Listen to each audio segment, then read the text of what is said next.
back to Reentry Against the Odds, Day 2. I hope Day 1 was informative for you and possibly even enlightening.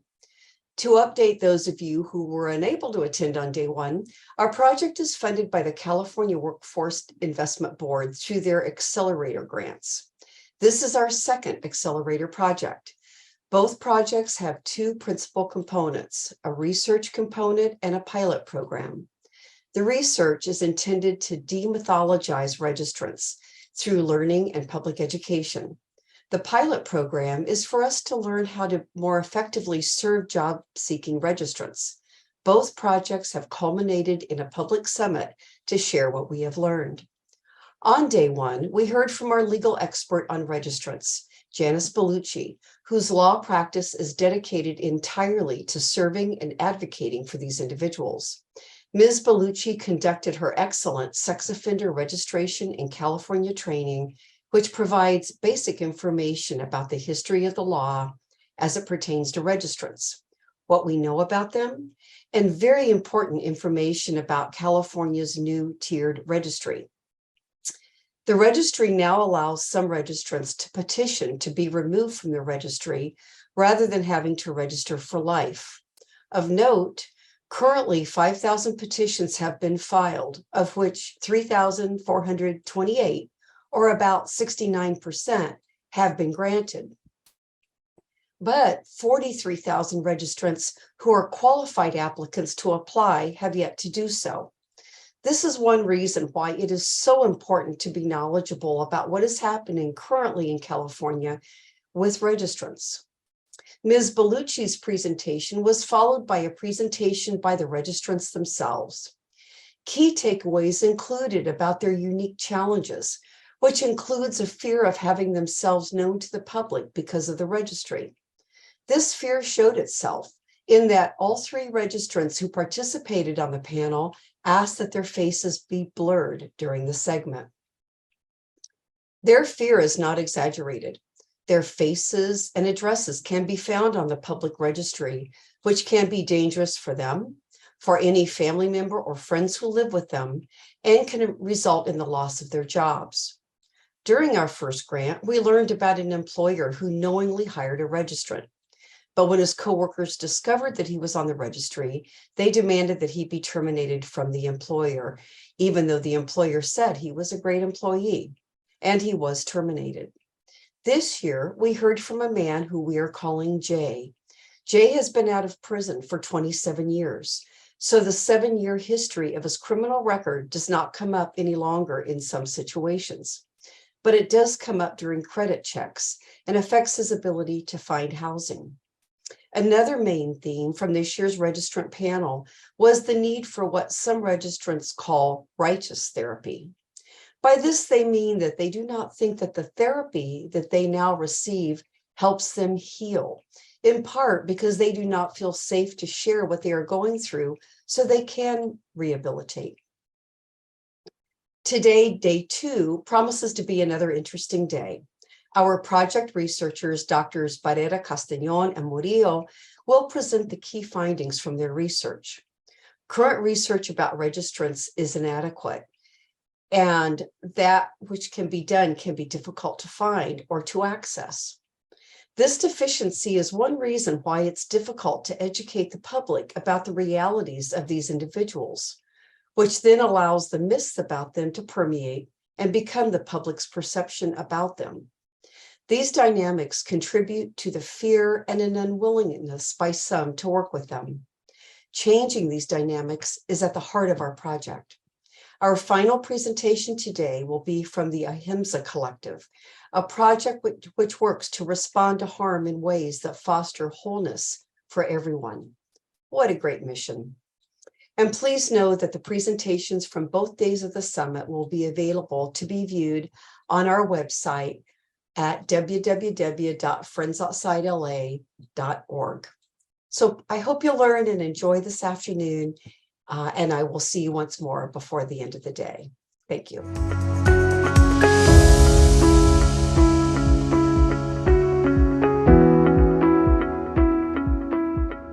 Hi, everyone. Thank you all so much for joining us today for our Day 2 of the Registrant Summit. We really appreciate you all being here. My name is Dr. Luis Barrera-Castanon, and I am one of the researchers on this project. My personal and professional experiences in workforce development, providing programmatic work in the areas of youth, adult reentry, and other workforce development programs. And I'll pass it over to my colleague as well. Hello, everyone. I am Dr. Marco Murillo. I'm another researcher in the project. I'm an assistant professor at Santa Clara University, where I focus a lot of my work on the educational trajectories of minoritized students throughout the educational system. Perfect. And so today we wanted to share with you all the research findings of the work that we've conducted for over the last 2 years on this project. So I will share the screen and we can go ahead and get started. So as I mentioned earlier, this is our research team. We've focused on this work for 2 years now. Actually, this is the second Accelerator Fund grant to continue our work in the registrant populations. And our work for the last 4 years has focused on providing more research, understanding this population, and really trying to understand the lived experience of the registrant populations. For this particular topic, for this particular research study, we actually focused on those individuals that were engaged with the America's Job Center system and looked at their experience, as well as explore similar research in workforce development around this particular population. But as you'll know, that is also very limited in terms of research that's out there in this particular space. But what we did as well is develop a deeper understanding related to the experiences of individuals with sex offenses who were engaged in this process. And part of that last part of our purpose is to share this knowledge, right? We want more individuals, more of our community to be aware of the challenges and the opportunities that pertain to these individuals that are looking to explore employment opportunities. So I will pass it over to my colleague, Dr. Murillo, who will talk to you about our research findings. So we started the research project by conducting a literature review. A lot of this was built on our previous work. So we started looking first at 4 general areas, beginning with registrant management, which are policies intended to essentially manage individuals with a sex offense. And they tend to focus on 3 general areas: correctional supervision, registering as a sex offender, and community notification. A lot of the research in this area shows are mixed in terms of their efficacy in actually reducing committing another sex offense. So a lot of these policies are intended to decrease recidivism. Another area that we focused on was employment experiences. A lot of the research shows that individuals with a sex offense tend to have minimal work experience or limited work skills. They also tend to have lower educational levels. Once they get out of prison, they experience a lot of work restrictions. For example, many of them are prohibited from finding employment in particular areas, such as schools. A lot of them experience housing restrictions, making it very difficult to find jobs that are near to where they live. And they also have overlapping responsibilities. That means that many of them are also completing treatment programs while trying to find housing and securing employment. Oftentimes, treatment programs interfere with their abilities to secure employment because they're required to prioritize these programs. A lot of individuals with sex offenses also have limited social networks, particularly networks that can connect them to potential employment opportunities. And they also have to navigate employer attitudes. Over the last couple of years, there's been many policies passed around providing a fair chance to individuals with a criminal record. However, there's still not a lot of research on employer attitudes. some research indicates that employers are willing to hire an individual with a criminal record, but in actuality, it's very blurry whether or not they actually hire them. Many of these fair chance laws allow individuals with a criminal record to get interviews, but not necessarily land the job once the criminal history is reviewed. But it's very difficult to prove any discrimination on the end of the applicant.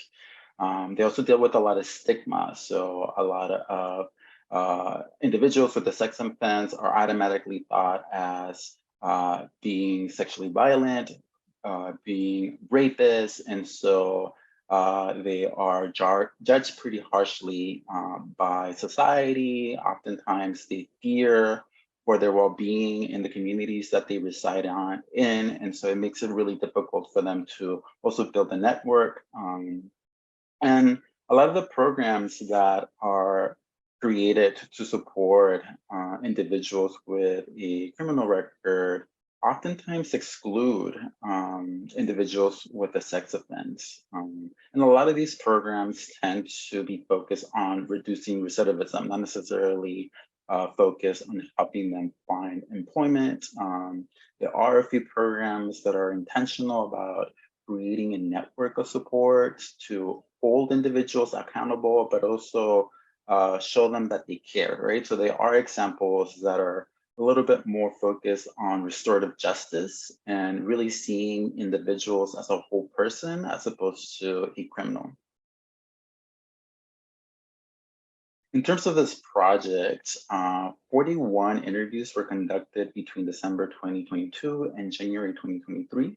11 of these individuals were affiliated with the Canoga Park AGCC, 35 were men, 5 women, and 1 person identified as trans. The majority identified as Black, 10 of them identified as Latinx, 5 white, 2 mixed race, 1 Asian, and 1 Native American person. So as we did the interviews, all interviews were transcribed and read multiple times. We coded each of the interviews based on the literature and some of the conversations that we've had around employment opportunities with individuals who have with a sex offense. And so we identified major themes across the interviews. So after doing this analysis, we identified 7 general themes across our participants' narratives.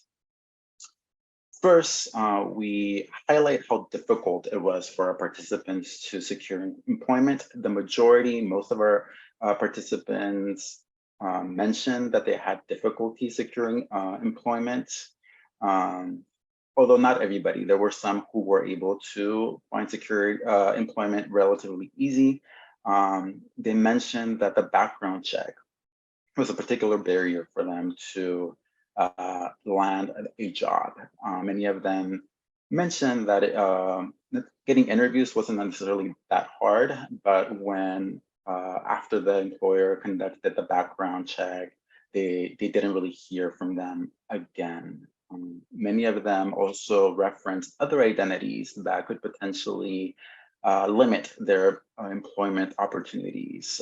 Some of these identities included the age that they were. Some of our participants were 50, 60 years old. Some of them had a disability. Some of them were members of the LGBT plus community and named their sexual orientation alongside being a registered sex offender as being possible reasons why they weren't being offered jobs.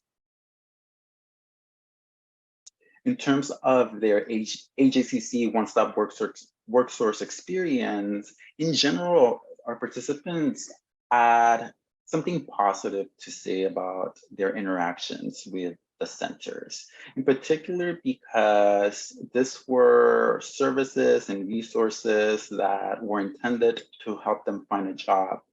And they felt respected and felt like they received genuine support, which was very different from a lot of the interactions that they've had in other spaces where they felt rejected, unwanted, and judged. So as a whole, they spoke very positively positively about these experiences and appreciated the types of services that were being offered. In terms of actual services, they access a range of services and resources that were offered throughout the centers. From something as simple as being able to utilize a computer station to participating in workshops, resume writing, interviewing opportunities, receiving legal counseling, going to job fairs, getting vouchers to be able to get on the bus to attend interviews, being shown what bus routes to take. And so these were big or small resources and supports that they named across the centers that they interacted with them.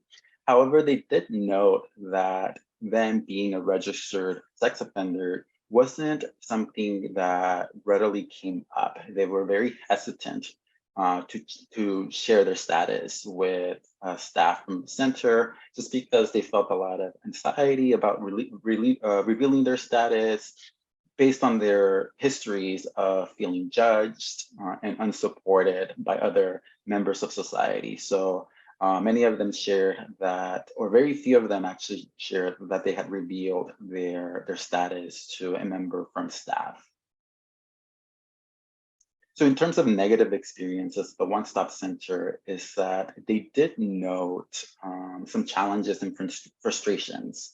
And so this in particular was focused around needing resources to find secured housing, inconsistent communication, so oftentimes not receiving relevant information or job prospects that they didn't qualify based on the restrictions due to being a registered sex offender. And then some of them did name some dehumanizing experiences interacting with center staff where they felt judged because of being labeled as a sex offender. So in terms of staff interactions, their experiences at the job centers were shaped by participants' interactions with the staff, both positively and negatively. So positive interactions tended to include very supportive staff who showed genuine support and dedication in helping participants navigate the complexity of gaining employment. In contrast, negative experiences included unengaged staff or instances where participants felt judged. And one of the most poignant examples that one of the participants shared included a recollection where one of his cousins who worked at the center told him that after he had left the center, one of the staff returned to the break room and actually started sharing to other staff about him, right? Calling him a creep and making assumptions that he had raped somebody. So after hearing that, it just made him feel very defeated and question whether or not he should return to the center for any more resources or support. So in terms of services needed, these were things that participants named as things that centers should be able to provide. A lot of them named housing support as one of the main things that they would appreciate getting some more information or resources and securing legal representation, a list of companies who hire registrants, mental health programs, particularly in managing the stigma and anxiety that they feel from being a registrant, and just access to support groups. They want to be able to connect perhaps with other individuals who share similar experiences. In terms of the centers themselves, a lot of the participants felt that they were understaffed, that communication could be improved, and that additional training should be made available for staff to work with registrants. it was very evident that two participants that not a lot of staff had experience working with individuals who are registrants. And then finally, we talked about touched on the California tier system, which went into effect in 2021. So of our 41 participants, 32, so just over 3/4 of them had some knowledge about its existence. And so, however, many of them were unsure where to start in terms of whether or not they could be removed from the registry. Some of them named having the wrong information in their files, so needing a lot of expertise and legal advice. And so they wanted to get that support. They also were concerned about the financial constraints in terms of accessing a lawyer. So one of the things that they named as needing was that legal representation and that financial support to be able to hire a lawyer or interact with lawyers that they trusted, because some of them had previous interactions with lawyers that had been negative. So they were a little hesitant about approaching anyone for support, just given those past experiences. So given the findings from our research, we offer a few recommendations. First, in terms of the California tiered sex offender system, it's really important to help individuals understand the intricacies of the tier systems. Some of our participants weren't sure about what tier they fell under or what the processes they needed to do or follow in order to start the process of being removed from the registry. And so they needed a lot of access to legal services. And so once again, just being able to talk to a lawyer that could provide some guidance in that regard, and then creating financial support programs to be able to do so. I think that was one of the main concerns in terms of navigating this process, is just having the finances, the money to be able to work with lawyers that they trusted, and also having access to a support network, perhaps talking to other individuals who had gone through this process or were in the process of being removed from the registry in order to just get a sense of what it's like and what to expect. In terms of employment resources, tools, and challenges, one of the recommendations is just to provide basic employment resources and tools. So for example, technology, right?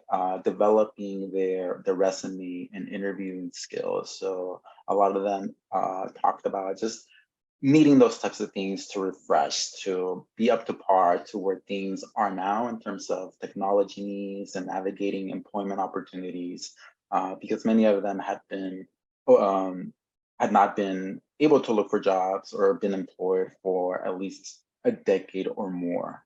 And then it's also important to recognize that these individuals also hold other identities that might preclude them from gaining employment. And so in supporting individuals who are registrants, it's important to consider their age, if they have a disability, their race, ethnicity, gender, and sexual orientations in terms of the supports and guidance that they receive.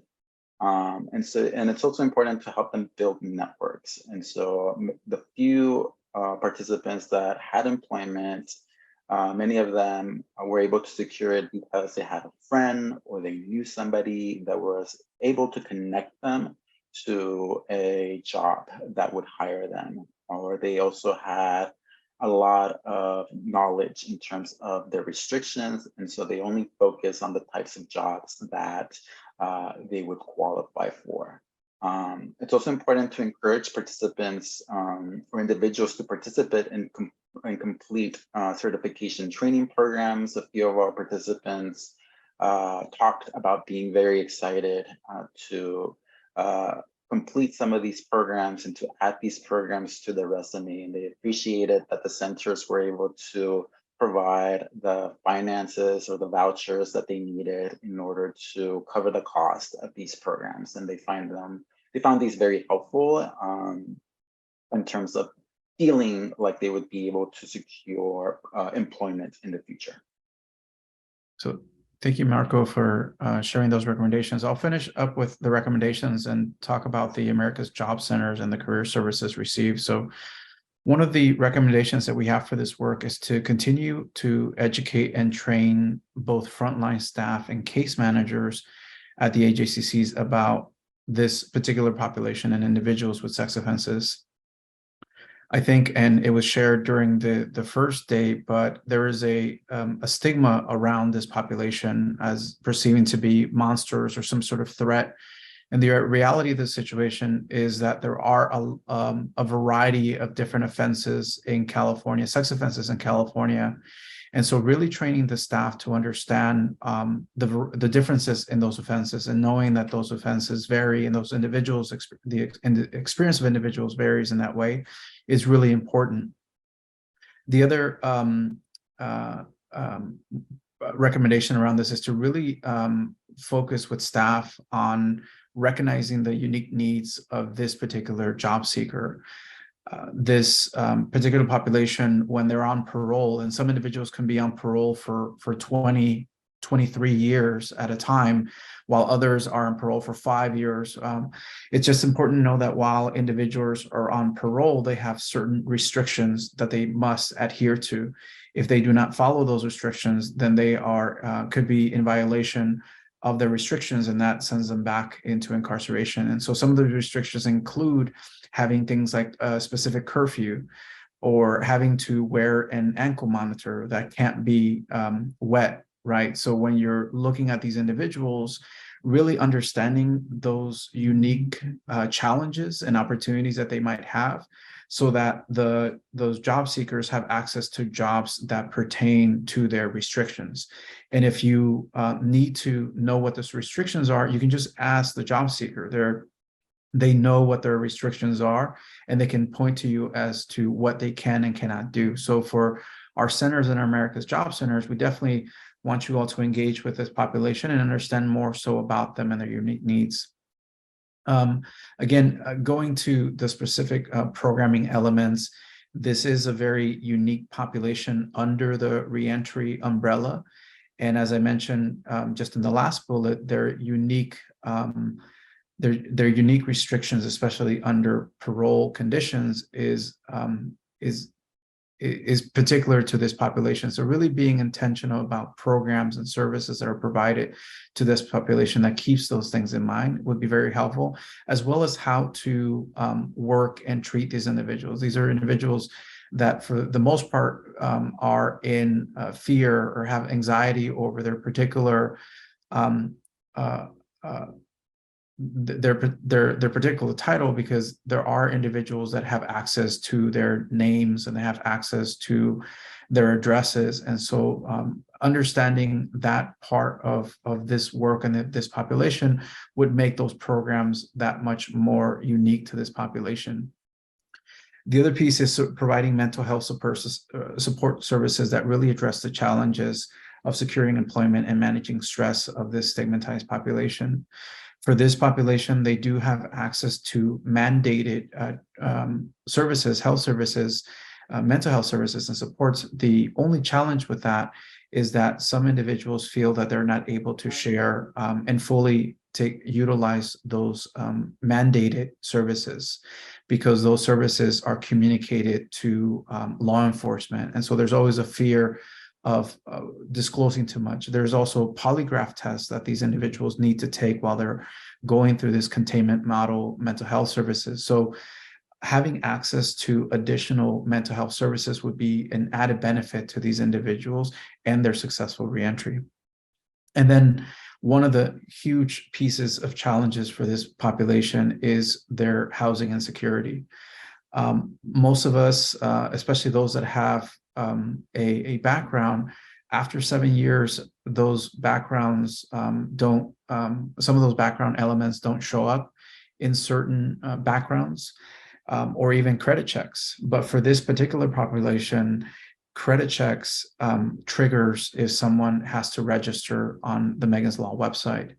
And if you're a landlord or some sort of managing company, as soon as you see that registration show up on a credit check, regardless of how long ago it was, it still becomes an issue. And although it's really hard to prove, individuals are being constantly turned away from housing because of that credit check. So really trying to work within this individual to work on housing elements that are familiar or aware of this population and can look at a variety of different elements to qualify someone, not just their credit check, would be really helpful in that way. And the last piece would be to continue to communicate with this population, even beyond the program ending or someone securing a job. It's important to follow up because this population continue to need support. They are on parole for multiple years, and so someone might actually continue to have issues even while they're employed. The next recommendation is around future research. There is a need to understand more around this population, especially around the quantitative elements. We know that there's 106,000 registrants in California, but knowing the distribution of those offenses, right? Really trying to understand where all those different offenses lie, which particular offenses have the most individuals, what's the critical race element of this as well, to look at folks that took plea deals, right? There's so much more to do when it comes to quantitative research, and that's one area that definitely needs more exploration. On the qualitative side, definitely more understanding around the lived experiences for specific individuals when it comes to housing, when it comes to stigma, social networks, anxiety. There's just so much more to learn about this particular population so that we can continue to inform the public, and the public, as well as practitioners in workforce development and other social services, begin to understand the nuances of these particular individuals and this reentry population. And then again, with the new California tiered system, there is more to be understood around what are the elements for individuals who apply to be removed, who are the individuals that are being denied. As it was mentioned during our first day's summit, we have a lot of individuals that have applied for removal, but it's still not where we need it to be, right? There's about 45% of the 106,000 that are eligible, but that number is not close to being reached. So understanding more about why individuals are not applying, or maybe sharing more or understanding that process, would be really helpful in further studies. So we wanted to thank you on behalf of my colleague, Dr. Murillo, and myself. Just really thank you for your time and for your interest in this work. We have done this for the last 4 years and have been able to gain so much insight and knowledge in this particular area, as well as understanding of these individuals, the unique opportunities and challenges of this population. All of our work can be accessed on the friendsoutsidela.org website. And you can look over the programs and the Reentry Against the Odds programs. You'll be able to see our past summit, as well as the first report that we did around this study. The second report will be published after this summit, and you will be able to access during the Friends Outside website. If you have specific questions or comments, please feel free to send us an email. If you have specific questions now, you can go ahead and type them into the chat or into the question box here. But we will definitely be responding to questions, and would be happy to continue to partner with anyone who is interested in learning more about this work and this topic. So thank you all again for your time, for your willingness to learn, and we hope that you share this information with others. So thank you again, and have a great rest of your day.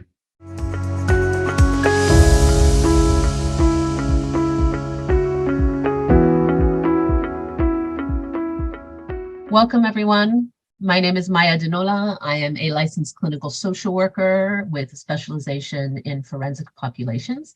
And I am really, really excited to invite you to listen to this segment titled Reimagining Justice, Sexual Harm, and the Role of Restorative Justice. So this segment, for those who are not familiar with the term restorative justice, is just an opportunity to think differently about how we address harm in our communities, how we help people restore themselves and restore their communities after harm has been experienced or committed. And to really invite everyone to imagine a different way of doing things than the current system that we have. The other really important part of this segment is that we wanted to make sure to acknowledge that harm produces victims and survivors, and that there are people who certainly have experienced that, and that a lot of what the justice system is trying to do is supposed to address the needs of these people, or the needs of survivors, I guess would be a more appropriate way of saying that. And so we wanted to bring on board a segment that offered a focus on the healing and restoration, which is a little bit different than the current retributive justice system that we have that focus predominantly on punishment as a path to community safety. So I'm here today to invite you to reimagine the concept of safety and to reimagine the concept of justice, and to listen to some incredible people who will be speaking with us today.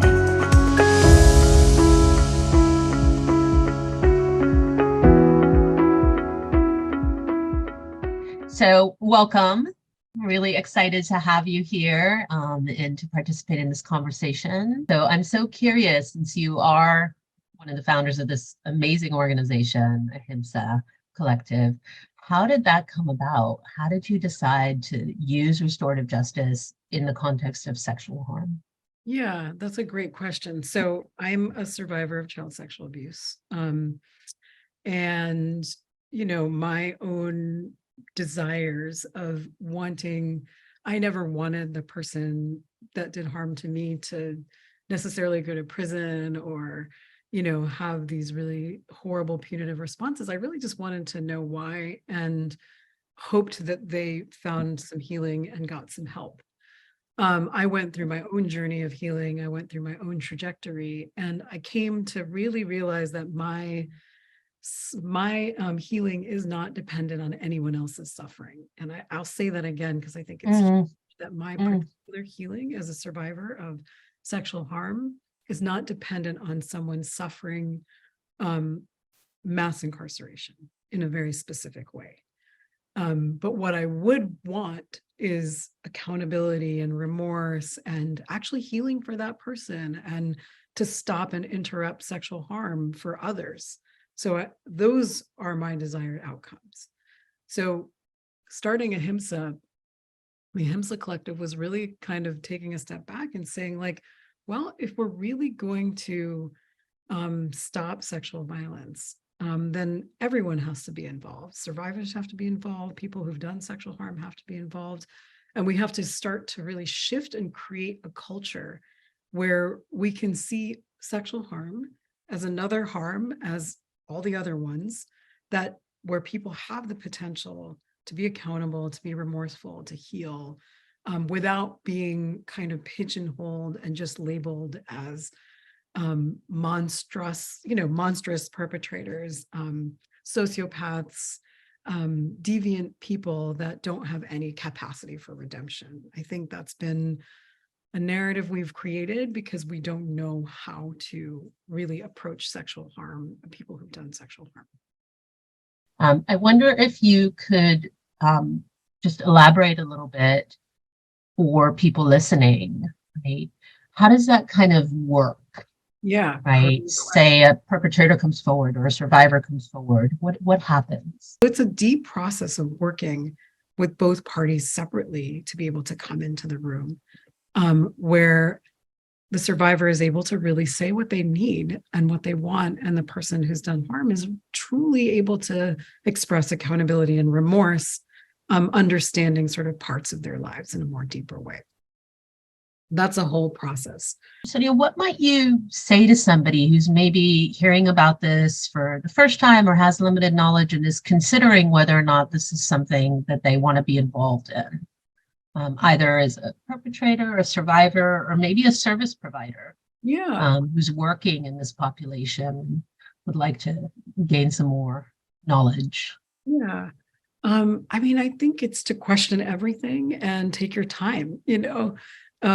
There's people look for solutions and think, well, maybe restorative justice is the answer, and it's definitely not the answer, right? It's not the only answer. It's one idea, it's one possibility. It's got flaws. It doesn't work a lot of the times. Honestly, 7 times out of 10, we have people who want to be accountable. We have survivors who want to do healing, but people can't meet because the other side's not ready. That doesn't mean that like restorative justice is a failure. It just means that like we haven't created the conditions enough in our society where that has become the norm. And that we can also do all of our healing and accountability work without each other. So there's no perfect solution, right? If you want to be a part of trying something different, then you just have to kind of go for it and figure out what the flaws are and also kind of work through everything. We're all kind of just in there new at this, experimenting, doing our best to create this other world. We don't have all the answers. RJ's not a panacea. Transformative justice is not a panacea. They're just certain solutions, certain interventions that people are trying and experimenting with. How might people get involved if they're interested in more information or being involved in this kind of movement, if you will, to transform things? Yeah, I mean, definitely can reach out to us. Our website is there. It's ahimsacollective.net.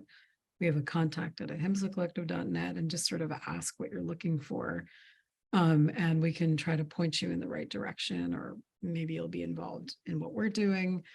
And then I would say, like anything, there's a certain amount of like trying to start doing that research of like, who else is doing this? There are other restorative justice-based organizations like RJOY, Restorative Justice for Oakland Youth, Community Works West. They also do this kind of work. There's other transformative justice organizations like the BATJC, the Bay Area Transformative Justice Coalition. There's the Chat Project. There's so many things that are out there that you just have to start to kind of see and get involved in. And, kind of look for trainings and things like that. So appreciative that you've taken the time today to talk to us about your work. And that people like you exist. This is just incredibly important. Well, thank you for everything you do, everything that everyone who's listening is doing as well. Yeah, absolutely. So with that, I'm going to give you the final word. If there's anything else you'd like to share with the people listening today, or anything else that you think we should know. I can't think of anything except, I think the last thing I would say is just, the fact that you're even here means that whoever's listening, you have an impetus to try something different.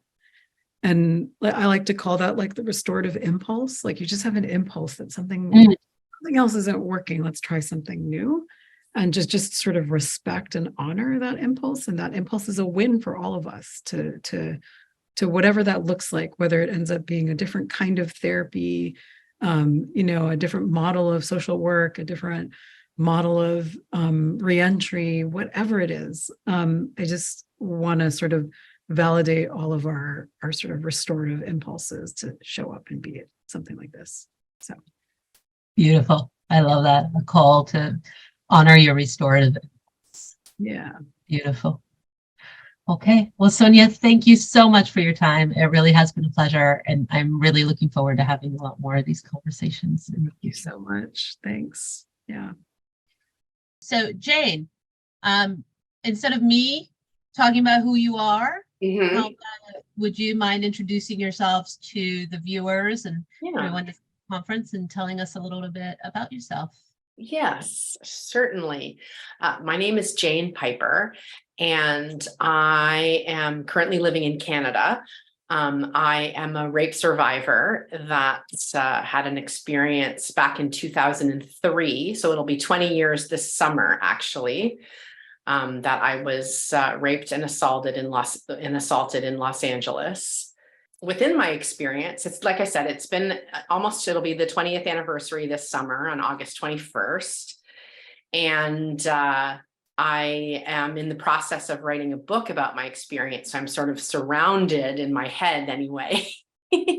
My brain is just all this experience because I'm writing about the whole sort of healing journey that has happened from 2003 until now. So the 20 years and just the ebb and flow of my journey from then until now. And so I'm working on that book. I used to be an actor and a comic when I lived in Los Angeles. When the assault happened, when I moved back to Canada, I was teaching acting for a while. I'm no longer teaching acting. I'm just focusing on writing this book. And I work as a healing partner for the Ahimsa Collective, where myself and other survivors of violent crimes or people who have had a family member there's a secondary survivor, I guess you call it. They've experienced a family member who has experienced homicide or something like that. And all of us who are the survivors of crime are now assisting people who are incarcerated for violent crimes, assist in their apology letter writing process. So we assist them in writing apology letters to the people they harmed. And that's what I do part-time, remotely, because I live in Canada. The Ahimsa Collective is based in Oakland, California. And I'm wondering how you came into relationship with restorative justice. How did that come about? Well, I was seeking out a restorative justice before I even knew what restorative justice was. When I was, the man who raped me was caught in 2012. And it took a couple of years to go through the process of, from the time he was caught until he pled guilty. And through that process, I went through, well, I guess it was not really me, but the case went through different prosecutors. And the last prosecutor who ended up being on the case when it actually went to sentencing was, her name was Amy Carter, and she was quite amazing. She was really interested in listening to me and helping me get what I wanted. And what I really wanted to do was to communicate with the man that raped me. And so they set it up so that at the sentencing hearing, when he had pled guilty, and I was brought back to California to give my victim impact statement at the sentencing hearing. And what I told her on the phone when we talked quite a lot in the months leading up to the sentencing hearing. And what I really wanted was to be able to speak to him and talk to him and confront him about what I had experienced and asked him questions. And it took some time for the judge and the prosecutor and the defense attorney to all sort of agree on what was going to happen. His attorney, the man that raped me, his attorney was not really interested in the process that I wanted. So it didn't really move forward in the way that I wanted to, because I was able to ask him questions and he started to answer, but she basically stopped him and said, and then the judge would say, well, we can't really have a back and forth. It was really like I could say what I wanted him to answer, but then he didn't have to answer me. So basically, it wasn't a dialogue, and that's not what the justice system has laid out for victims, unfortunately. But what happened in that is, I should backtrack a little bit. At the time of the sentencing hearing, I wanted to be very public about what had happened to me, because I have found that you don't hear a lot from rape survivors. You don't hear a lot from people who have experienced sexual assault and rape. It is just something that people don't often talk about, and people don't want to show their face. They don't want to give their names. It's, you know, there's, your privacy is constantly protected. And I didn't want that. I just was like, you know, listen, this happened to me. My name is Jane Piper. I'm going to be okay. I want to talk about this. I want people to talk about this, because as long as we don't talk about rape, I don't think we're going to do as much as we can to end it. We have to have the difficult conversations.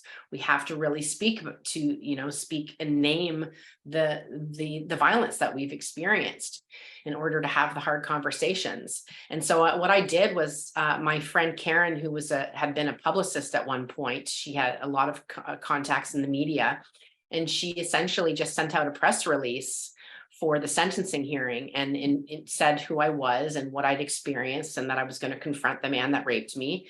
And all these TV camera people, all these TV stations showed up, and radio, and Wow. And so the videos went viral, and it was just kind of crazy at the time. And because of that, about a year or two later, I was contacted by a producer for CNN who was working on the Redemption Project, Van Jones's show, where they were exploring restorative justice. And they asked me, did I want to do a victim offender dialogue? And I did not know what that was. And when they told me what it was, I said, yes, that's exactly what I want to do. And so we started the process with that. So I was put in touch with Sonia and Martina from the Ahimsa Collective, who became my facilitators.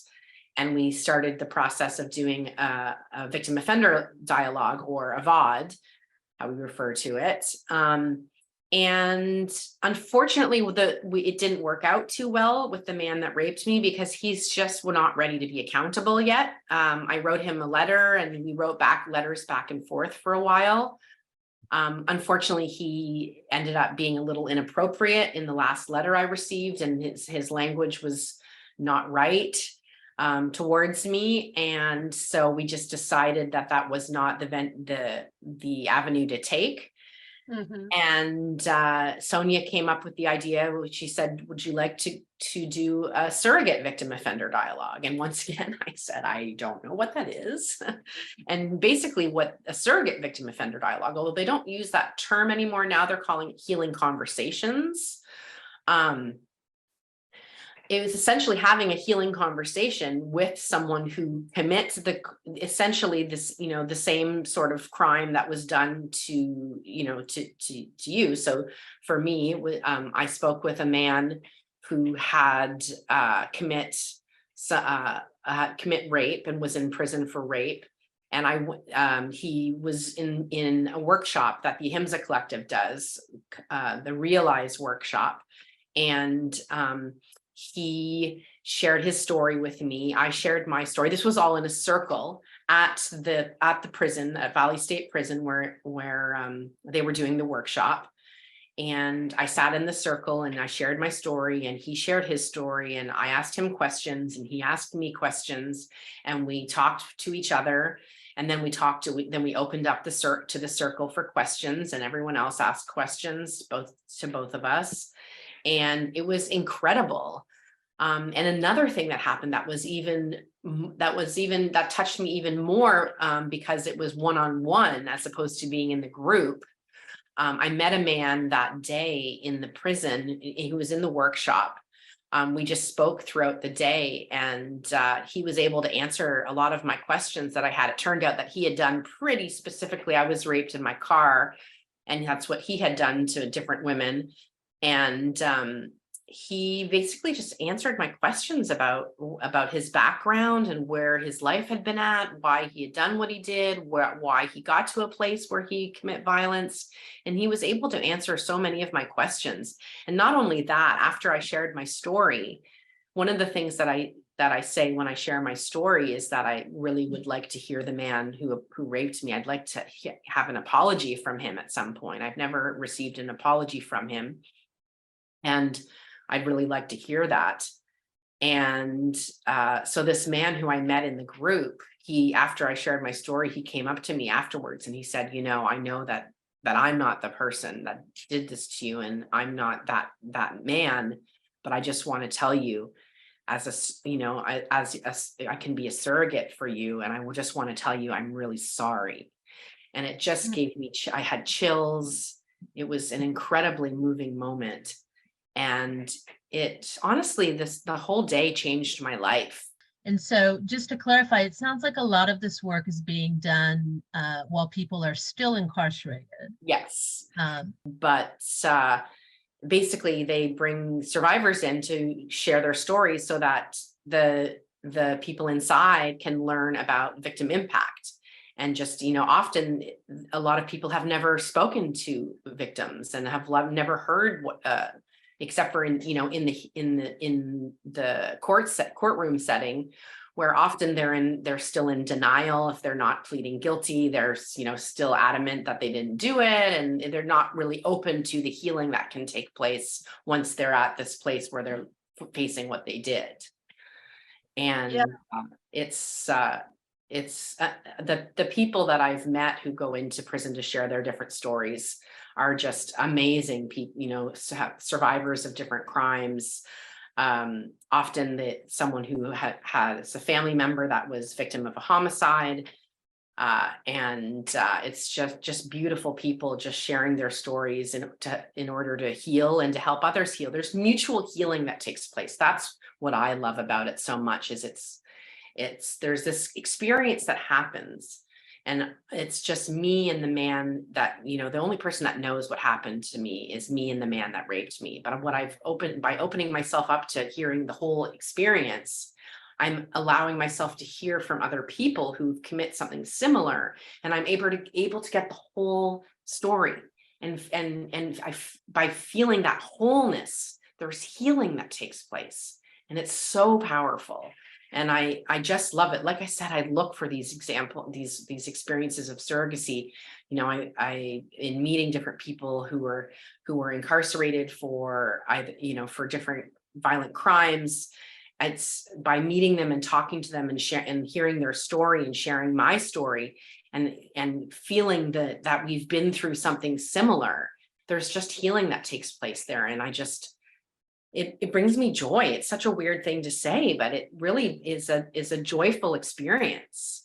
Thanks. I really am just hopeful, which is not a word that I use often when I talk about the work that we do within, the legal criminal system. Right. Oftentimes I say, adjust your expectations. Right. What success looks like. Mm-hmm.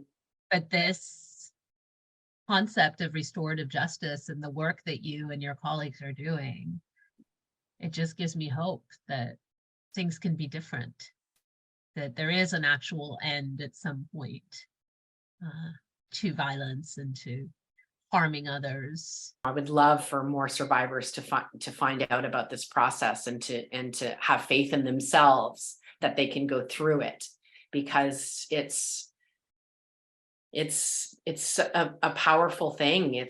To be able to have that sense of wholeness over the experience, as opposed to just having fear of it and darkness. I love that.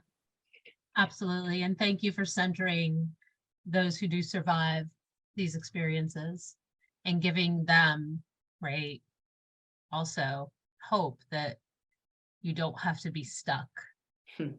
I love that. I love this empowerment lens of giving survivors a different option, right? A way to own their story in a way that feels right. Exactly. So important. Beautiful. All right. Jane, thank you. You are so welcome. It's been so nice to talk to you. Want to just tell us a little bit about yourself and what you'd like other people to know outside of your registration requirement? Besides being an ex-felon and a registrant at 290 and all these other things, I'm also a brother, an uncle, an employee, a tax-paying citizen, a boyfriend, a renter, a neighbor, and a human being. And I think that is how I would like to introduce myself. Beautiful. Thank you so much for sharing that intersectionality of identities. Okay? We all have an intersectionality depending on who we are and what our story is, right? So with that being said, can you talk to us a little bit about how you became involved in or became aware of this idea of the restorative justice practice? Yeah, so my journey to restorative justice is about a 15-year journey. So I went to prison at 18, and my first experience with any type of recovery or anything in the realm of like restorative was the 12 steps. And really, and at that point in CDCR's history, that's a lot of the only groups that we had were 12-step groups, all the NAAA and those types of groups. And so also as an recovering addict, I went to these groups and started practicing the steps and had a great recovery community. And we were always wanting to go deeper, especially when it comes to things like amends and stuff that we couldn't physically do. And we knew we couldn't really physically do anything, but it just felt incomplete practicing like a 9th step when you segregated from everybody that you've harmed, and you're not even allowed to write a letter. And so you're stuck in this real big empty hole in your personal growth. And that hole stuck with me as I got older and as I was doing my time. I was introduced to a program called Prison of Peace, which is a interesting program. We teach mediation skills. And the first module in Prison of Peace is restorative justice, like the technical workings of restorative justice. And it was the first time that I had it laid out for me. You know, it's not about me, it's not about my victim, it's about me, my victim, and the community, and how all needs can be met. And it's and for years I've just had this concept of I'm the bad guy and everybody else is the good guy, and my needs don't matter. I should constantly be in a state of remorse. And then what I mean by that is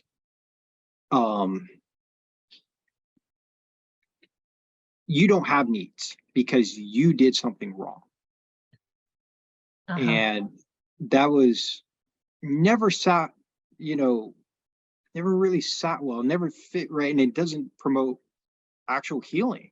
And it wasn't until I started shifting my view of what justice actually is, and what my experience in prison for the last 15 years up to that point was. And I saw that there's a different model. And this doesn't just go for me, it's also for the victims and community, where the last thing, it's just for me, the last thing my victim heard about me was on my sentencing day. And then occasionally whenever a parole hearing would come up. And I was thinking, it's like, there's got to be there's got to be something better than this, because for everybody involved, including the state, the taxpayer, like it just seems like it was just a system that bred shame with the inmate, which prevents them from healing and therefore preventing another crime, and also healing in the community. And with the it just seemed like there was just a disconnect completely. And this was the first time that I was seeing the restorative justice model that addressed everybody. And I was very attracted to it. And so I started with that program. I learned mediation skills. I learned a lot of skills in that program. And almost simultaneously, I got involved with a group called Realize, which is also another restorative justice group. And what was really unique is I was getting like the book knowledge of how to conduct mediations and how to resolve conflicts and how to address the needs of victims in conflict and how to mediate it. And I was actually getting the experience. So in one group, I was getting the knowledge, in the other group, I'm seeing it. And with Realize, it's a group that, man, it's like I'm forever eternal to, because the one thing I learned there was we spent 6 months working on me. Like, why did you commit this crime? What was going on with you? And it got me to a point where I realized I was wounded. And I don't mean that to take away from the crime I committed or my responsibility for that. We have a thing called the 200% principle, which is your experiences and influences are 100% responsible for your actions. And you are, with your ability to have choice and stuff, 100% responsible for your actions. It's not an either or, it's an and concept. And I love that, an and concept. Yeah, and so taking that and concept, that, because for so many years it was just pounded like, don't make excuses, we don't want to, oh, if something happened to you in your path, that's an excuse on why and so you steer away from that after hearing stuff like that, and it prevents you from actually looking at what's actually going on with you. And I got that unique opportunity to do both at the same time, and it was really awesome. And what happened for me was I became more accountable once I worked on my woundedness in a very genuine way, nobody else had their hand in this. There were people guiding me in helping me, but it was my story, and I got to heal a lot, and I got to share my story with a group of people that were non-judgmental and gave me feedback. And if there was something that they said, hey, you should look at this part of your life, I would listen and go back and look. And after about somewhere around 6 to 8 months of doing that, I got into a spot where I got to meet survivors come in. And what was so unique about that was, and so healing about that was, I would share my story and they would share their story. And then afterward, we would have lunch. We would play a game together. And it was so impactful and so forgiving and so healing. And it was just such a human moment that it imprinted on me so much. Like, I go, wow, like you just never thought that you would be in a spot like that, where you're talking to somebody who's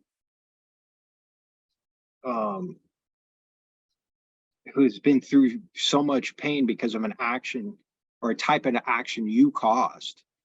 It may not be a direct victim, but a type of action you caused. And then you're both able to help each other and help. It's just this really interesting healing dynamic. And it makes you, for me, it made me more accountable. It was like this sense of responsibility that just elevated to where it's like, this is what this is about. This is what, going all the way back to working my 12 steps, I said, this is the amends. This is the spiritual part of amends and remorse that I've been missing. Was there anything specifically about your experience with restorative justice that you think was particularly applicable to the reentry process, or maybe helped you in some way? Yes, there's a few things. One is and this is, I would say this is the biggest one, and this is the one that is just the cornerstone of everything, which is I got out of the shame. Mm. And anybody with a sexual crime inside knows exactly what I'm talking about. You don't talk about it. You make up a whole another crime and a whole nother life just so that Wow. somebody may not discover what you really did. And how can you heal that way? I mean, even go back to my original start of my recovery, the 12 steps, it's like admitting you have a problem. It's like being honest with yourself, right? It's like none of that can happen in shame. Mhm. You know, if you think you can work your recovery over here and this and that, and then just have this whole other lie going on, Right. no. Because when you get out, right, you can hide in prison. You can't hide out here. Mm-hmm.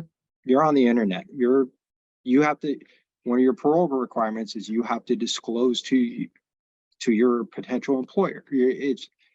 There is no, if people want to find out about it, they can find out about it. Yeah. And so what, then what do you have left? You can't hide from it. I'm wondering, Joe, if you had the opportunity to speak to anybody who may be a survivor of harm who is considering this experience, is there anything that you would offer? Give it a shot. If you want to see the offender be accountable in a very deep way, and healing to be experienced for everybody, I found just that has been my experience, and that's working with some survivors too, that the chance that I've got to work with. And it's not saying like it's the only way or it's that you know, do it, you know, I don't want to tell anybody what to do or how to heal. It's just, and I'm only speaking from the side of somebody who's caused harm.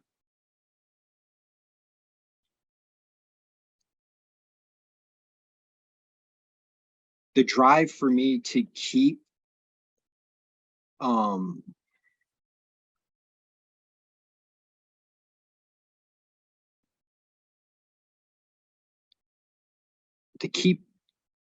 people from being harmed in the future, to keep people from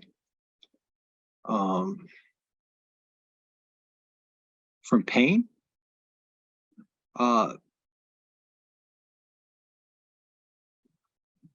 it's a responsibility to me now because I work those processes. Joe, thank you so much. No, thank you. And I guess I'm just curious on a final note, and this is, you know, maybe a little bit more of a personal aspect. Do you have any thoughts for people like me and you who are now in the position to work with or try to assist people who are coming home, and specifically people with registration requirements? Anything you would say to people like us in terms of what we can or should or might keep in mind as we do this work? I would say keep in mind that shame wall Mm-hmm. is very real. And if somebody hasn't worked on it, one little rejection could devastate them. And one, like getting rejected for your past for a job, could say, I'm never going to get a job because of my past.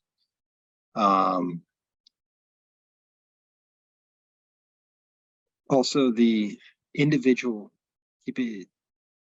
just see everybody as an individual. And that's across the board for all parolees. One thing I experience out here is there's a lot of programs and they're very cookie cutter. And it's like, put everybody into one box and you set these guidelines. And my experience has been some guys can get out, they have a job within a week. And they're out working this and that, but they have no social life. They're scared to have a social life because they're behind a shame wall. Mm-hmm. But they found a job. So they're somewhat independent.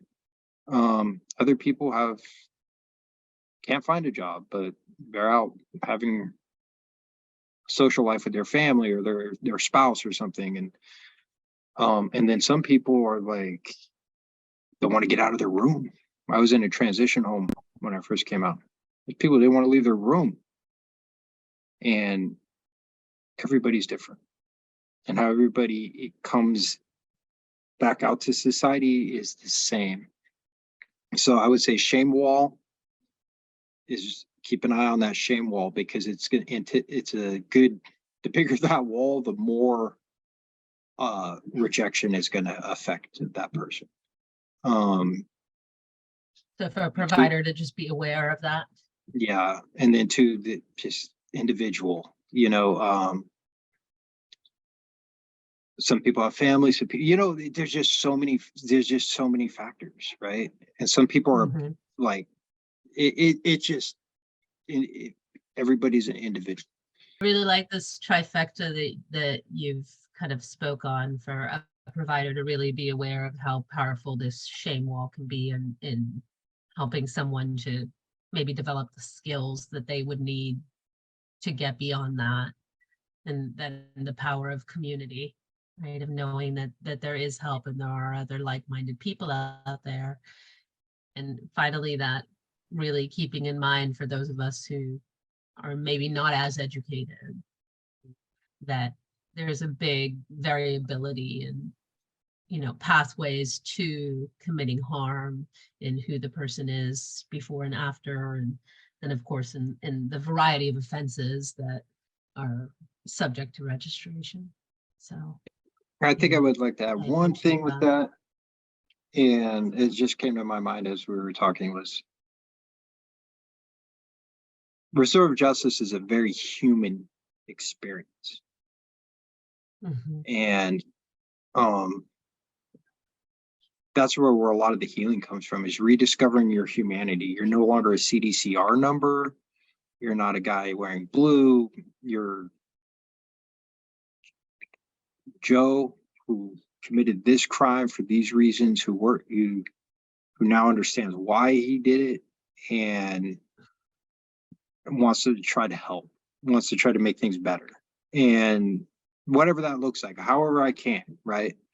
And that's I use me, but that's what everybody was doing it when we in our group. And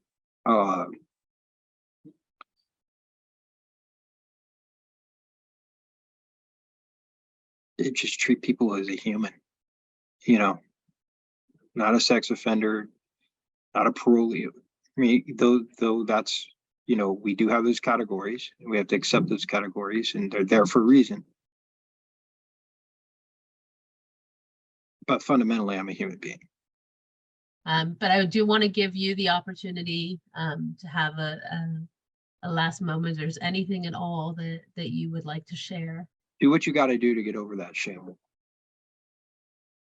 Because if you have it when you still get out here, it's just going to make your life that much harder. The stress of worrying about if somebody's looking me up or this and that. And I've seen it break guys. And if you're not secure enough in yourself to know, yeah, you did it, you committed a horrible crime, but you're not that guy anymore, but you really know you're not that guy anymore. You've went deep. You've broken down that shame wall. Nothing doesn't mean that you're not going to feel shame again. It's just that wall you've destroyed it and you've built it back up with something else. And when you've done that as an individual.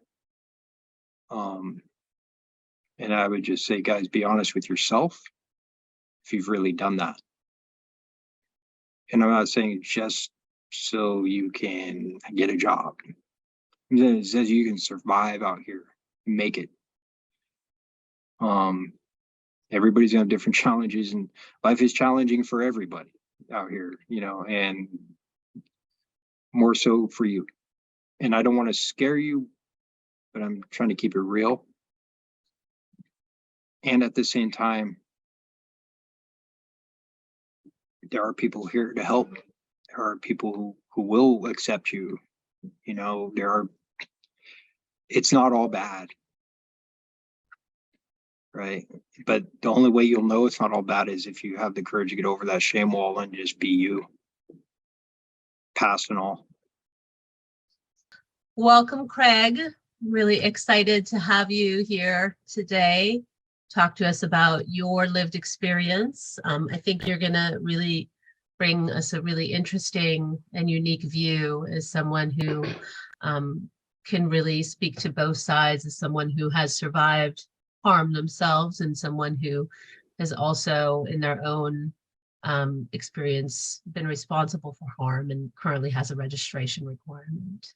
And so beyond that, I just want to invite you to kind of introduce yourself to our listeners, to the people watching this.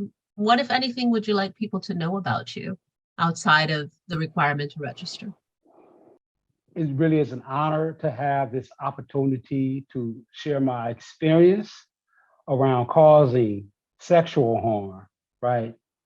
I think it's important to be able to name exactly what type of harm.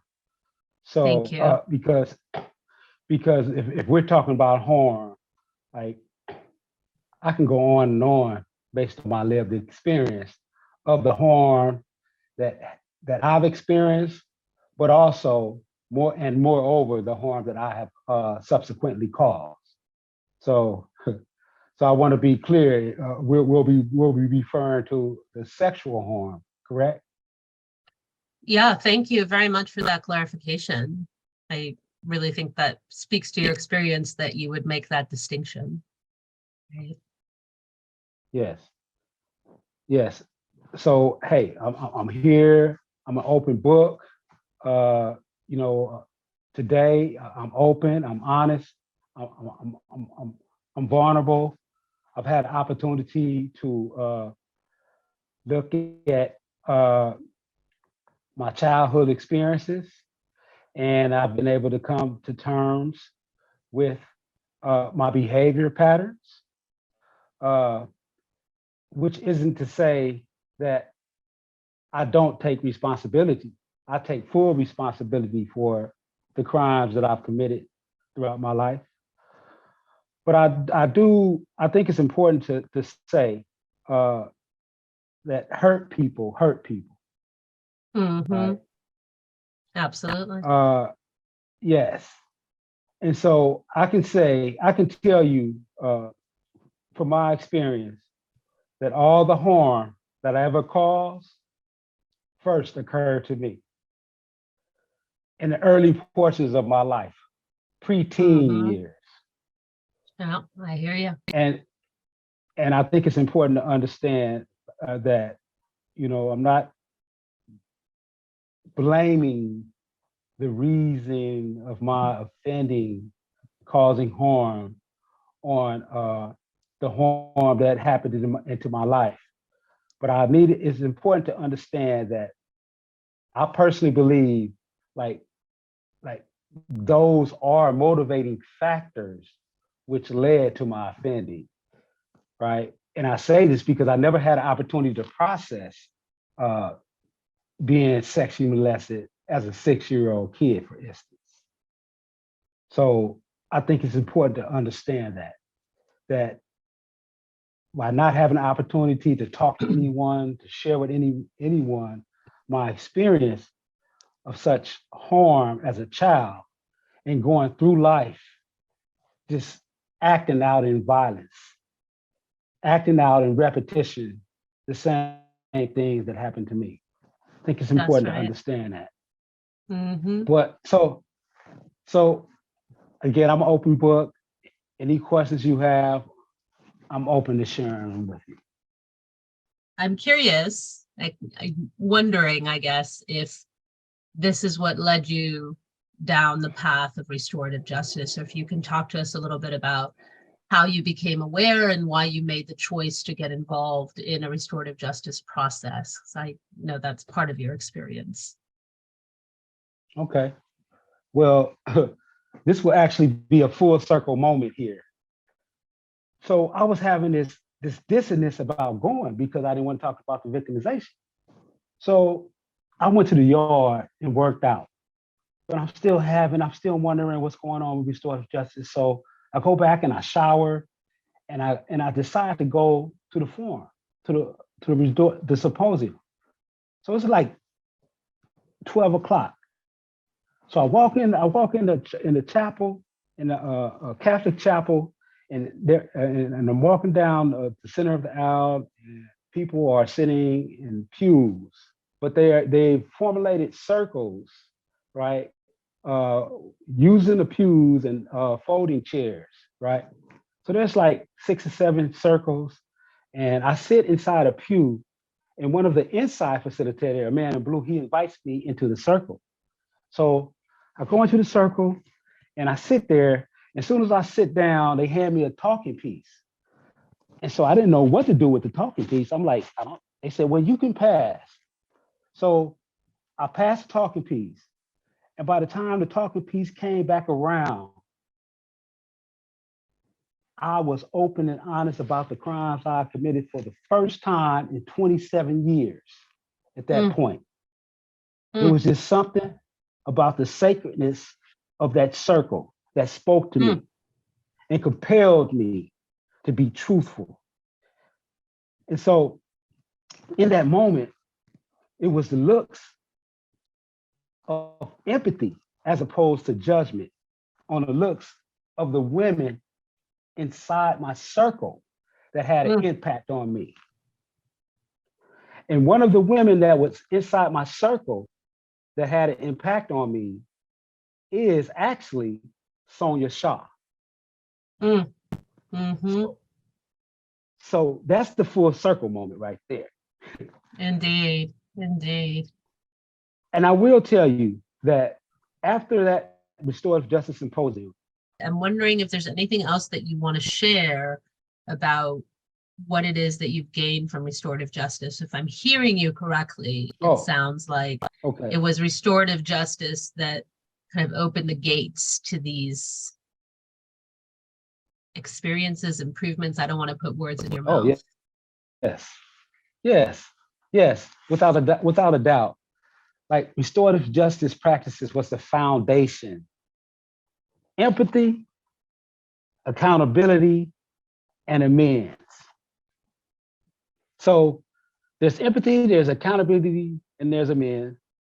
There's also understanding victim impact, knowing the harm that one caused, and being on a healing journey. So all of these factors are really important, in my humble opinion, when it comes to restorative justice principles. Once you were released from prison, were these things applicable as you kind of dealt with barriers like housing, employment, things like that? Well, I think like everybody have a need to want to be loved and appreciated, a feeling of belonging. That's what it's about. Like, just imagine if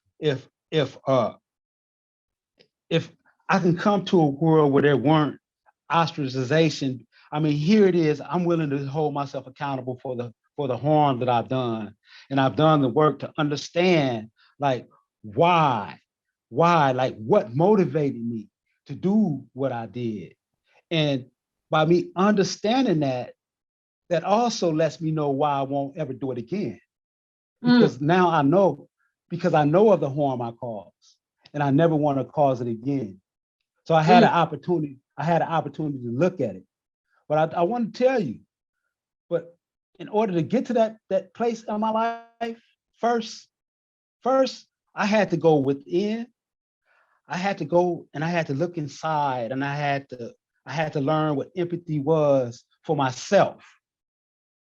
Right? I had to go and I had to climb out of my own hole that I was in. Causing a harm. So on one hand, the harm that I experienced that was a hole. I was coming from a deficit. So I had to climb out of that hole before I can even face the harm that I had caused. So once I was able to go back and track my sensations, my emotions, my behaviors and my beliefs, my cognitive distortions and just get an understanding of like who I am as a person and who I am as a human being. It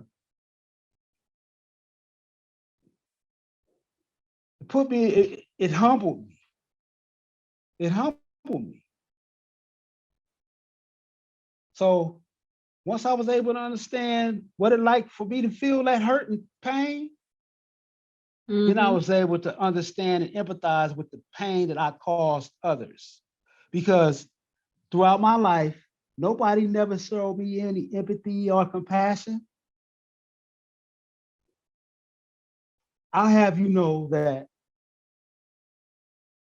I was kicked out of 7 different junior high schools before being kicked out of Los Angeles Unified School District altogether and sent to an all-boys school in East Los Angeles before the 9th grade.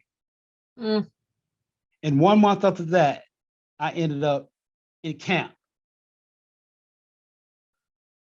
I was kicked out of school for things like gambling, getting smart with the teacher, leaving school without permission, leaving class without permission, gang activity, fighting, being threatened by other gang members. So I say that it's important to understand. What I'm saying is that I never experienced any empathy or compassion. I always experienced judgment and punishment. And that fed into my narrative that I had to be hard and I had to numb myself and I had to numb my feelings. And I don't care. You don't care about me. I don't care about you. You want to kick me out of school? So what? That's going to add to my reputation. Thank you. That was a death style. That was a death style I lived. But I had an opportunity to process. I do a whole lot of processing in my life. And it feels so good to be on the other side of this. It's a pretty incredible experience to hear where you've come from, right? And the way that you speak about your life experience. And I really hear you on that whole and how damaging that is. And I just love this idea, right? It's that inside out, right? You had to go inside and heal what was inside of you in order for you to then own what you had done in a way that truly makes you responsible, is what I think I'm hearing from you, right? Oh yes. Oh yes. I had to go back. I had to look at the events of my life, of my of the traumas in my life, right? And I will say that I have experienced sexual harm multiple times by multiple people prior to the age of 12. By a stranger, it's a stranger age 6, 8, 9, by extended family member, 12 by a neighbor.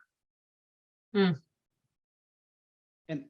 I hadn't told anybody about those experiences until 2012.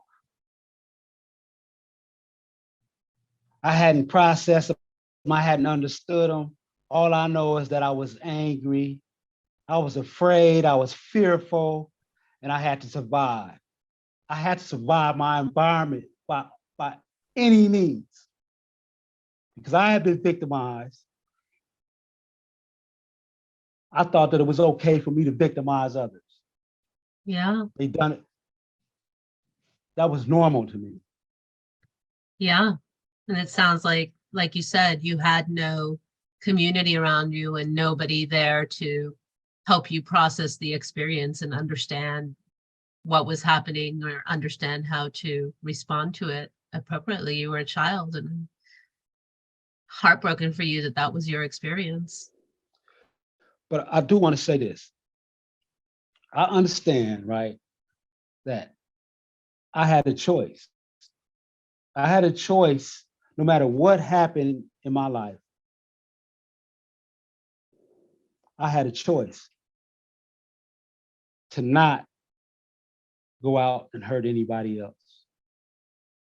And unfortunately, I chose to go out and harm others. Mm-hmm. So I think it's clear to make that point, to distinguish that point. You know, I appreciate that, Craig. I wonder what helped you hold these two seemingly opposing views, right? Because you hold this very interesting place, right? You are a Yes. survivor of multiple sexual harms, and you also are able to identify as somebody who caused sexual harm and has tried to restore that in Correct. whatever way you Yes. can. And that's so Yes. fascinating to me, your ability to hold these two intersecting identities. And I'm wondering how you got here. How do you do that? How do you hold those two? I got you. So when I was inside, this therapist was also part of my coastal circle when I got out. So, and I say this, and one of the things that this therapist taught me that I learned to use, not in a lot of moments, to integrate shame with the positive emotion like love or happiness. So that whenever I'm being questioned about the shameful past, that I can sit and come from a place of love or happiness as opposed to shame. So I was able to do that. I was able to show up authentically. And that also served me when I got out. Because I'm from Los Angeles and I paroled in Oakland and I paroled, on International Boulevard. And that's a place of high ill repute that there's sex workers up and down International Boulevard and traffickers up and down International Boulevard.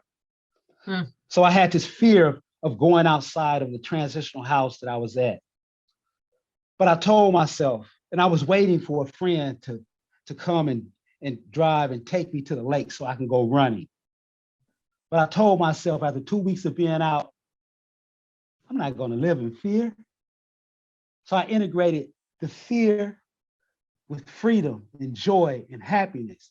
And I went for a run straight down International towards the lake and up to the lake.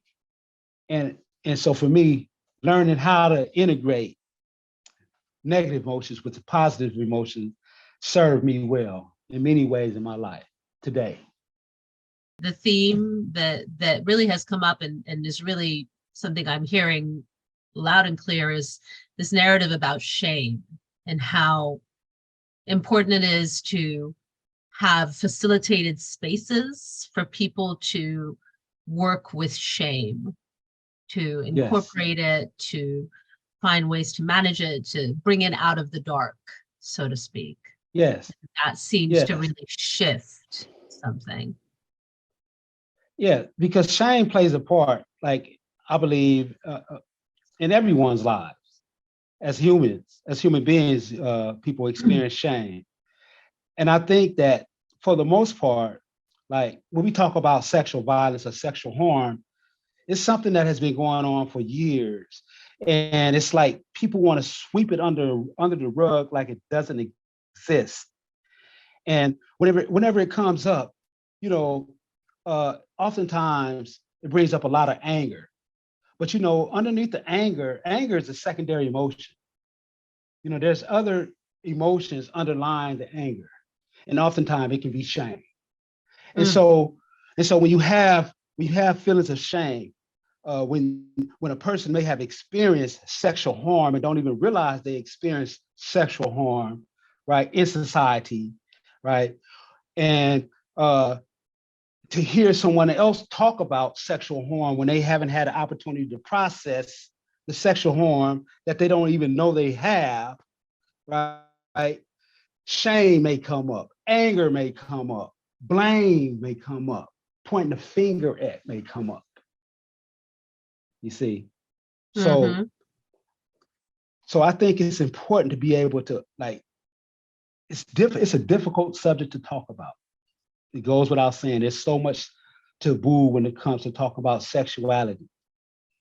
But I think it's something that has to be addressed. Like, just imagine if there was a safe place for Craig, right? Where he wouldn't, where I didn't feel like I would have got whipped for doing something that I thought was bad, right? If I had a place where I could tell someone or talk to someone about what I experienced, if I had an opportunity to process that as a little kid, as a 6-year-old, where I was able to get help, right? Right. And if I was able to process what happened to me as an 8 and 9-year-old and as a 12-year-old and all the other things that have happened that I haven't even said, and that don't even come close to everything that I'm telling you about based on the violence that I've experienced in my life. But if I had an opportunity to process those things as a child, just maybe I wouldn't have went out and caused the harm that I've caused. Just maybe. So I think it's important to be able to have a place where a person can talk about shame, talk about the harm that was caused, but also the harm that was caused. The harm that a person caused. It's about being accountable for that. Because in order for a person to heal, he has to be able to dissipate the pain. And it's hard to dissipate the shame when I have people pointing the finger at me, judging me, right? You know, I hate you. But you don't see the good in me. What about the good in me? Right? Yeah. What about the authentic me? Right? What about the one who has come to terms with the harm that he has caused and the harm that it was done to him? The one who is about serving people who have been harmed. You know, I've had opportunity to sit with a number of women who have been sexually harmed, right? Sitting in as a surrogate, speaking to them and sharing with them my experience, right? I may not have been the person that caused sexual harm to them, but I know in a few instances, it was expressed to me how some of the things that I said was able to help them understand that it was not their fault. And I immediately expressed to them, no, it definitely wasn't your fault. But oftentimes, survivors go through life thinking it was their fault, right?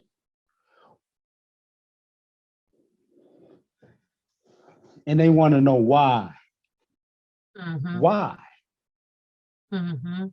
Why did you do what you did? That's the question. And I think in order to answer that question, the shame for me had to be dissipated. Because now I'm able to connect with you as a human being. I'm able to look at you in your eyes, and I'm able to see the humanity in you, and I'm able to be open and honest and vulnerable about who I am today. See, in the past, I look in your eye, I couldn't because I was shifty and I'll be trying to figure out just how can I victimize you? But that's not the case today. And I want to say, like, it's important to be able to do the work. I guarantee you, the men inside that are doing this work will get out and serve the community in ways that will blow your mind. All you have to do is get out and witness the work that is being done by the people who are formerly incarcerated, the returning citizens. returning citizens.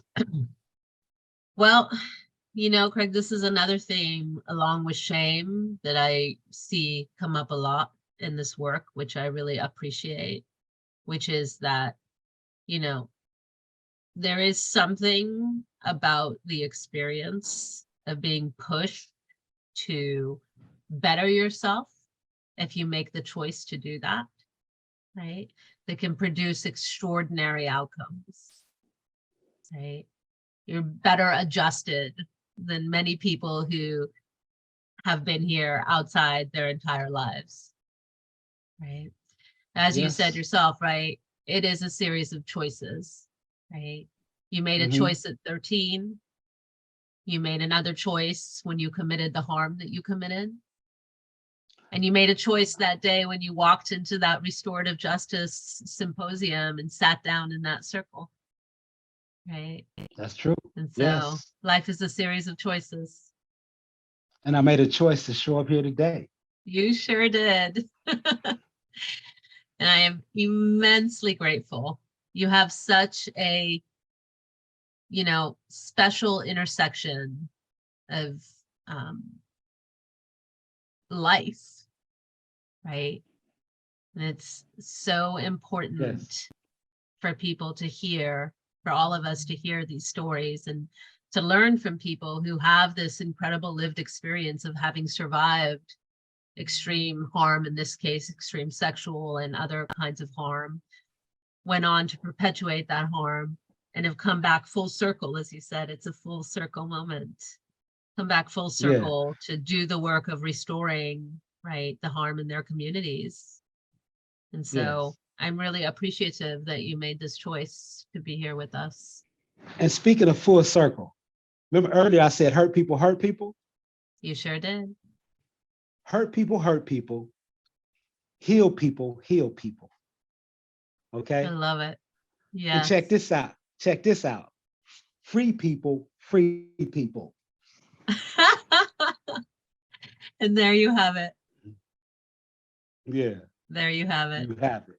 Most definitely. Yes. Heal Full- people, heal full- people. Free people, circle. free people, full circle. Oh, Yeah. well, Craig, I can't think of a better way to end our conversation for now. Only to say that I really genuinely hope that we will have many more opportunities to have many more such conversations and to heal people and free people and bring circles all the way back around. So I just want to say genuinely, thank you so much for showing up and for being you and for giving your time to us. No problem. I mean, this is an honor. And speaking of purpose, like this is my purpose. This gives my life meaning. This is what I'm about. So it's an honor. Heard. Thank you. Thank you. Before we go, I want to express our deep gratitude to the persons and organizations who made this project possible, beginning with our funder, the California Workforce Development Board, which was also enormously patient with us as we became experts on CalJobs. Not.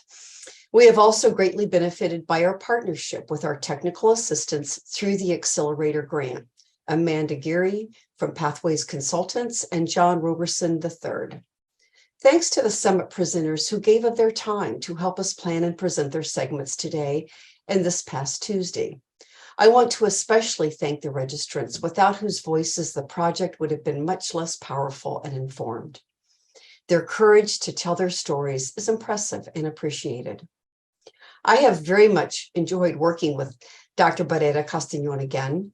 A key component of the project is to design a blueprint for reentry specialists such as Friends Outside LA to partner with the America's Job Centers in order to better serve the reentry population. We think of this collaboration as a best practice for workforce services, and it provides a wonderful opportunity to merge the resources and specialties of each of our types of organizations. Moreover, the WorkSource Center generously contributed their time and resources to the project on a matched basis. And of great significance was their willingness to do the work to begin with. I am sad to say that we've not always found that to be true for all workforce organizations, and we really give them our appreciation for that. We are also enormously grateful to the project team. The project team is a required component of the grant and is comprised of the following individuals who together donated a very large amount of volunteer hours to the project. And finally, a big shout out to our own Friends Outside LA project team, which was led by our program manager, Arthur Smiley, along with our job specialist, James Agnew, and case manager, Jasmine de los Santos. Thanks for your hard work and for making things happen on the home front. My final comment has to do with the SORNA regulations, which were passed around the time we began the project. Although California has made huge strides to overcome the stigma of being a person with a criminal record through laws such as the Fair Chance Ordinance, federal SORNA regulations now require registrants to share with any prospective employer about their sexual offenses when registrants are job seeking. Failure to do so could result in registrants going back to prison for up to 10 years. Yes, we have learned and accomplished a lot through these grants, but the SORNA regulations have undermined some of the forward progress we are making in California. There is much left to do. Thank you again for being with us today.